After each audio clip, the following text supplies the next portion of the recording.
ಮಹಾರಾಷ್ಟ್ರದಲ್ಲಿ ಶುರುವಾಗಿದೆ Mach drill ಅನ್ನುವಂತಹ ಮಾಹಿತಿ ಲಭ್ಯವಾಗ್ತಾ ಇದೆ. ದಾದರ್ನ ಶಾಲೆಯೊಂದರಲ್ಲಿ ಸೈರನ್ ಸೌಂಡ್ ಕೂಡ ಈಗಲಿಂದನೇ ಕೇಳೋಕೆ ಸಿಗ್ತಾ ಇದೆ. ಇಂದಿನಿಂದಲೇ ಮಾಕ್ ಡ್ರಿಲ್ಗೆ ಸಿದ್ಧತೆಗಳು ಕೂಡ ಆಗ್ತಾ ಇದೆ. ಶಾಲೆಯಲ್ಲಿ ಸೈರನ್ ಅನ್ನ ಮೊಳಗಿಸ್ತಾ ಇದ್ದಾರೆ ಭಾರತೀಯ ಸೇನಾ ಅಧಿಕಾರಿಗಳು.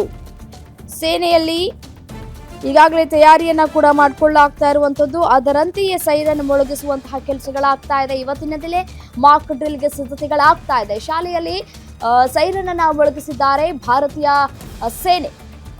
ಮಕ್ಕಳು ಕೂಡ ಸೇನೆಯ ಸೌಂಡ್ ಅನ್ನ ಕೂಡ ತಿಳ್ಕೊಂಡಿರ್ಬೇಕು. ಇದು ಯಾವ್ದು ಸೌಂಡು, ಇದೇನು ನಮಗೆ ಹೊಸದಾಗಿ ಸೌಂಡ್ ಸಿಗ್ತಾ ಇದೆ ಅನ್ನುವಂತಹ ಗೊಂದಲಕ್ಕೆ ಈಡಾಗಬಾರ್ದು.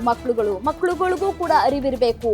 ಏನಾಗ್ತಾ ಇದೆ ಸೇನೆಯಲ್ಲಿ, ಏನಾಗ್ತಾ ಇದೆ ನಮ್ಮ ದೇಶದಲ್ಲಿ, ಏನಾಗ್ತಾ ಇದೆ, ಯಾಕೆ ನಾವು ಈ ಒಂದು ಯುದ್ಧ ಮಾಡ್ತಾ ಇದ್ದೀವಿ, ಪಹಲ್ಗಾಮ್ನಲ್ಲಿ ಯಾವ ರೀತಿಯಾಗಿ ದಾಳಿ ಆಯಿತು, ಉಗ್ರರು ಯಾಕೆ ದಾಳಿ ಮಾಡಿದ್ರು, ಯಾವ ರೀತಿಯಾದಂತಹ ನರಮೇಧದ ಕೆಲಸವನ್ನ ಮಾಡಿದ್ರು, ಪಾಕಿಸ್ತಾನಕ್ಕೆ ಯಾವ ರೀತಿಯಾಗಿ ಕೌಂಟರ್ ಕೊಡುವಂತಹ ಕೆಲಸವನ್ನ ನಮ್ಮ ಭಾರತೀಯ ಸೇನೆ ಮಾಡ್ತಾ ಇದೆ ಅನ್ನೋದರ ಕುರಿತು ಮಕ್ಕಳಿಗೂ ಕೂಡ ಅರಿವನ್ನ ಮೂಡಿಸುವಂತಹ ಕೆಲಸಗಳಾಗ್ತಾ ಇದೆ. ಮಾಕ್ ಡ್ರಿಲ್ಗಳನ್ನ ಶಾಲೆಗಳಲ್ಲೂ ಕೂಡ ನಡೆಸಲಾಗ್ತಾ ಇದೆ.